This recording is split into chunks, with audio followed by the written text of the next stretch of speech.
नमस्कार, जोहार। आप देख रहे हैं झारखंड स्वतंत्र खबर।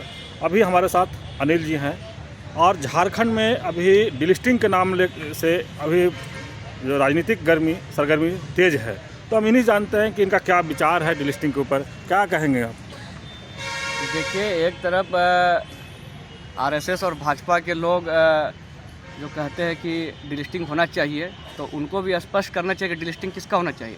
आदिवासी प्राकृतिक पूजक है। आदिवासी ना तो हिंदू है, ना ईसाई है, ना मुस्लिम है, ना सिख है, ना जैन है। आदिवासी का अपना रूढ़िवादी परंपरा है, पूजा पद्धति है, उसकी अपनी कस्टमरी लॉ है, उसके नियम कानून है। लेकिन आदिवासी पर चौतरफा हमला है। सभी हिंदू नहीं चाहता कि आदिवासी हिंदू से अलग हो जाए, क्रिश्चियन नहीं चाहता आदिवासी से वो अलग हो जाए, मुस्लिम भी नहीं चाहता कि आदिवासी से अलग हो जाए। वो सारे आदिवासी के ऊपर ही निर्भर है। किसी से कहीं लड़ाई हो गया धार्मिक आधार पर, तो वो आदिवासी को लेकर आगे रहते हैं। तो कहीं ना कहीं अगर जो आरएसएस के लोग और आरएसएस के लोग जो जनजातीय सुरक्षा मंच के बैनर तले जो 24 दिसंबर को कार्यक्रम किए थे, तो सरकार केंद्र में उनकी है 10 वर्षों से। अगर बाबा कार्तिक उरांव जी ने जो कमेटी में एक प्रपोज़ल लाए थे कि जो आदिवासी जो अपना रूढ़िवादी परंपरा पूजा पद्धति को छोड़ दिया है, दूसरे धर्म में चले गए हैं, तो उनको एसटी का लाभ ना मिले।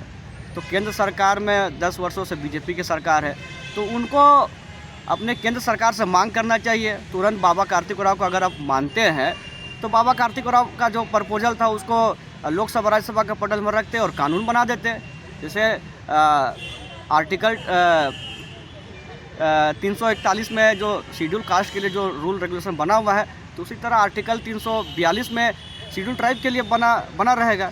तो ऑलरेडी डिलिस्टिंग का मामला ख़त्म हो जाएगा। लेकिन डिलिस्टिंग का मामला तब तक उठता है जब तक कोई राज्य में चुनाव का माहौल होता है। अब छत्तीसगढ़ में देखे होंगे, चर्च में तोड़फोड़ हुआ, आपस में हिंदू मुस्लिम का, वहाँ ईसाई के मामले में लड़ाई लड़ाया गया।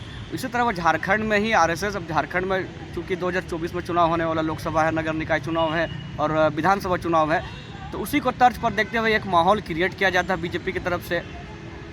जब पूर्व में जब यहाँ आजसू और भाजपा की जब झारखंड में सरकार थी, तो वो हमेशा कहते थे, रघुवर दास जी जब मुख्यमंत्री वो करते थे कि हम आदिवासियों की जो मांग है सरना धर्म कोड, हम जल्द कैबिनेट से पारित करके हम केंद्र सरकार को अनुशंसा करेंगे और देश में जो 12 करोड़ 13 करोड़ आबादी है आदिवासियों के लिए, वो लोग का जो मांग को पूरा करेंगे।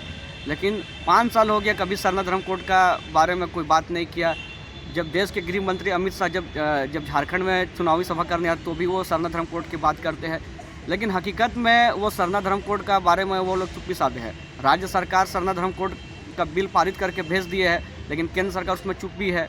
तो कहीं ना कहीं केंद्र सरकार भी नहीं चाहती है कि आदिवासियों को अलग धर्म कोड मिले, वो हिंदी कैटेगरी में ही लिखे। क्योंकि जितने भी फॉर्म फिलअप होते हैं, तो बच्चे लोग जो छात्र छात्राएँ होते हैं वो कैफ़े में जाते हैं फॉर्म भरने, तो सब में कहीं कहीं अदर का ऑप्शन नहीं रहता है, तो कई कैफ़े वाले हिंदू में भर देते, ईसाई में भर देते, तो आदिवासियों को गिनती नहीं हो पाती है और इससे आदिवासियों की आबादी घटती जा रही है। और ये जो चाहे 4 अप्रैल को भी होने वाली है, चाहे पूर्व में जो हो चुकी है, वो खाली लोग अपने अपने फ़ायदे के लिए सब कार्यक्रम करते हैं।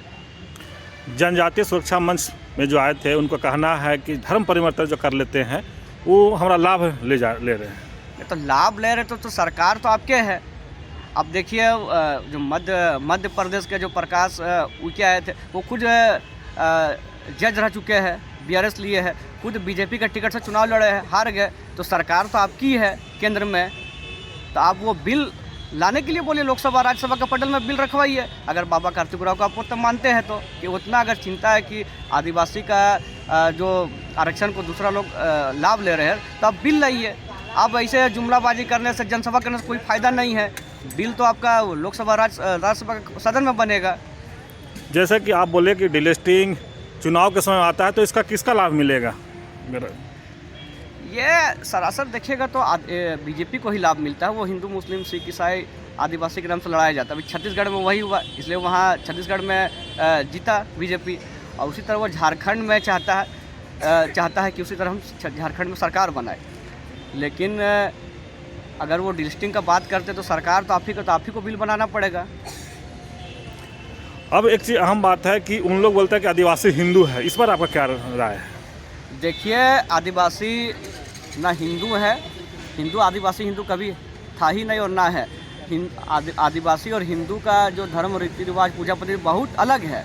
आप एक तो चीज़ हम लोग को बता दीजिए, जो लोग कहते हैं, इसी कारण हम लोग ने जब 26 दिसंबर को हम लोग पुतला जलाए थे। यही अनुसूचिका प्रकाश उइके, आपका आरएसएस के प्रचारक हंसदा जी, उसके बाद फिर गणेश राम भगत, उसके बाद फिर आपका कड़िया मुंडा, इन लोगों से पूछना चाहिए। हम लोगों ने तो मीडिया के माध्यम से पूछा था कि आप बता दीजिए एक भी चीज़ कि आदिवासी और हिंदू में समान है। हम लोग का पूजा पद्धति अलग है, हम लोग का जो जन्म का रीति रिवाज है, मरण का, शादी का, हम लोग का जो आचरण का, गोद भराई जिसको कहते हैं, वो सबका अलग है। हम लोग का भेड़ी चढ़ता है आचरण बनाने में, शादी में हम लोग का मुर्गा चढ़ता है, हम लोग का जन्म में मुर्गा चढ़ता है, मरण में हम लोग का मुर्गा चढ़ता है। तो बहुत अन्य हम लोग का पूजा पद्धति बहुत अलग है। तो कैसे आप कहेंगे कि आदिवासी हिंदू? ये लोग सरासर ये टिकट पाने के लिए सब करते हैं कि आगामी लोकसभा और राज्यसभा विधानसभा के चुनाव में तो सारे लोग वह बीजेपी के प्रत्याशी रह चुके हैं, तो वही लोग हैं। परिचय दीजिएगा। मेरा नाम अनिल उराव, सामाजिक कार्यकर्ता है।